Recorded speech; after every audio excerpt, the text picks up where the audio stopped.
We're back with our esteemed panel. Everyone has mentioned these new texts. I want to put some of them up. We had some more time to go through them overnight. This is Marjorie Taylor Greene on January 6th. She writes this to White House Chief of Staff Mark Meadows. Mark, we don't think these attackers are our people. We think they are Antifa, dressed like Trump supporters. Greene on January 7th. I'm sorry nothing worked. I don't think that Trump caused the attack on the Capitol. It's not his fault. Antifa was mixed in the crowd and instigated it. And safely people followed. But when people try everything and no one listens and nothing works, I guess I think they have no other choice. Absolutely no excuse. I denounce all of it. But after shutdowns all year and a stolen election, people are saying they have no other choice. Gomert, Capitol Police told me they'd been warned and that today there'd be a lot of Antifa dressed in red Trump shirts and hats and they'd get violent.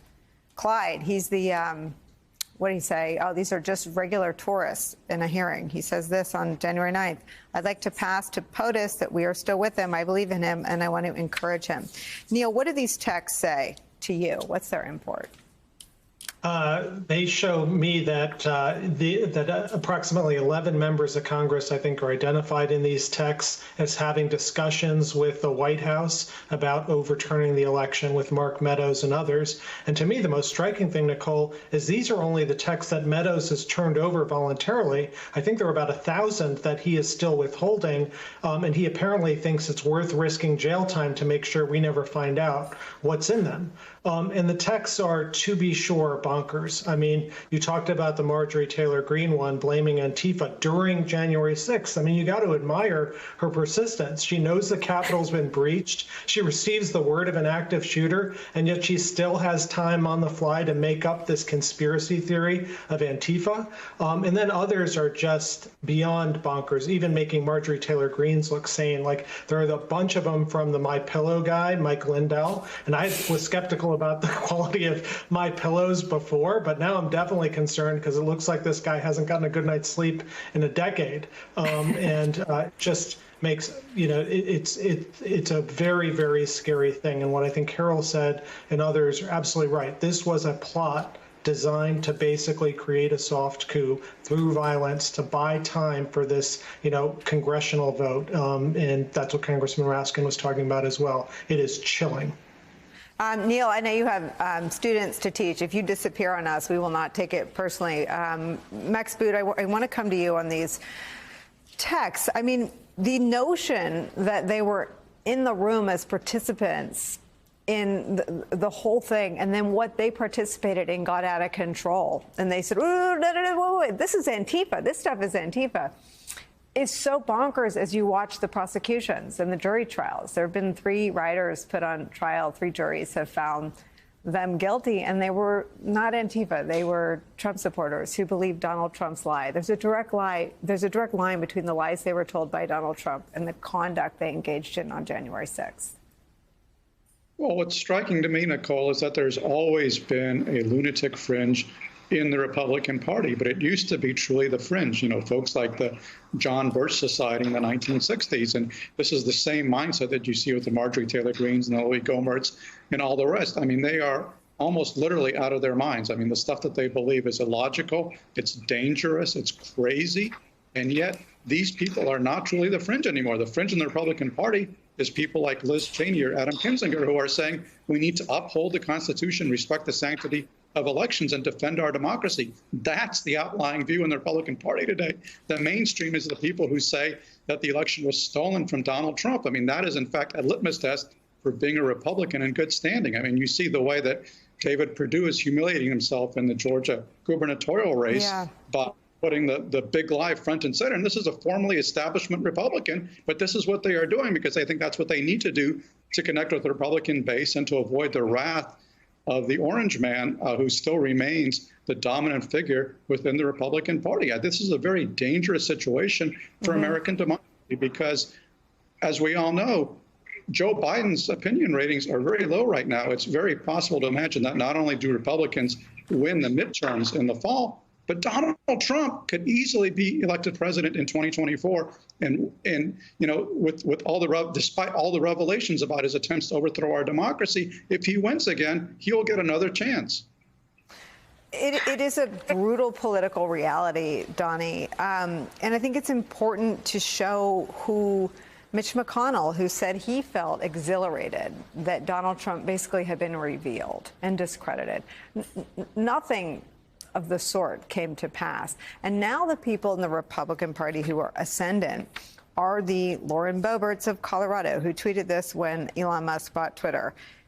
Mr. Musk, quote, now literally owns the libs. I mean, that is how the right sees this purchase of the platform. If you could just sort of tie this back. Oh, and I have a quote, something you said that I pulled out because I thought it was so insightful ahead of the Elon Musk purchase. You said this back on April 14th. You get into the First Amendment discussion where you go back and you can't yell fire in a movie theater. What are the ground rules? And the issue is whether it's Elon Musk or anybody else, it's a problem that's bigger than Elon Musk. What the right has already seized is this ground that they're on the side of free speech. They're really not. They're for the political version of yelling fire in a movie theater. Yes, they are. One other data point. New Republic did a survey that said, was January 6th, fill in one of two sentences, was January 6th an act of insurrection or an act of patriotism? And 57% of Republicans think it's an act of patriotism. So this is how that works. The scary thing that's going on, sidebar here along this, and Max talked about Georgia. Let me go back to Georgia, and let's talk about Brad Raffensperger and how he and one or two others saved the election. The laws that have changed, putting the power in the state legislatures. So you have on one track this disinformation that we know works. You see the stats. On the other hand, we now have an apparatus set up in various states to overturn elections. That is the scary thing that is not being covered every day. Whereas we were protected. We do. Okay, I know. We were protected, but what's going on in the states? So you basically have teeing up over here, and we're headed to Armageddon. Democracy is very, very much in play. And Carolina, just to bring it back to sort of the national security focus right now, it's on protecting the democracy in the fight between Ukraine and Russia. And there's an echo, and there's this elephant in the room. With everything that is said, there's something that is unsaid. And I wonder if you have any insight into how some of these leaders feel about our democracy at home. Well, if you're talking about national security leaders and how they feel about what's happening at home, they're very aware that both there's an internal threat, an inside threat in this country, and there's an external threat. They know foreign governments, including Russia's intel operations, have been able to stoke the division in this country that's already so raw and painful for all of us to watch.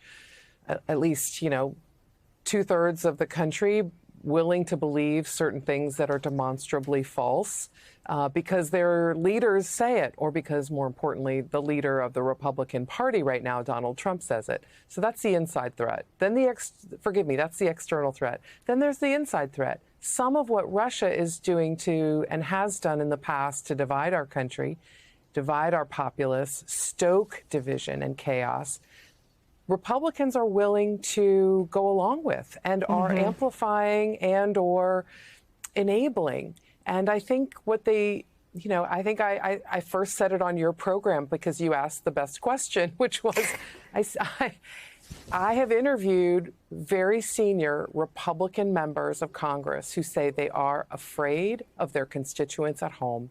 They're afraid if they tell them what's really going on, what's really happening, that this is all manufactured, almost like an enormous AstroTurf lobby campaign against the American people being clued into what are really the facts. They're afraid of their own constituents. And that fear is a physical fear, as evidenced by the way Romney was personally attacked as he flew back to certify the election, attacked on an airplane, assaulted, not beat up, but physically accosted and approached and scowled at by people in an airport as he tried to come back and do his duty in Congress.